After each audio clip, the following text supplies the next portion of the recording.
سورة البقرة. بسم الله الرحمن الرحيم. ألف لام ميم. ذلك الكتاب لا ريب فيه هدى للمتقين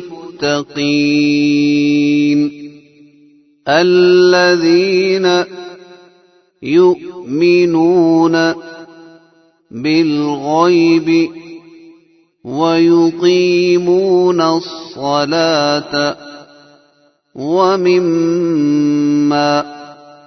رزقناهم ينفقون والذين يؤمنون بما أنزل إليك وما أنزل من قبلك وبالآخرة هم يوقنون أولئك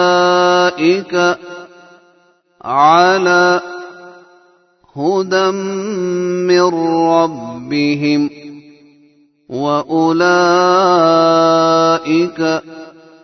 هم المفلحون.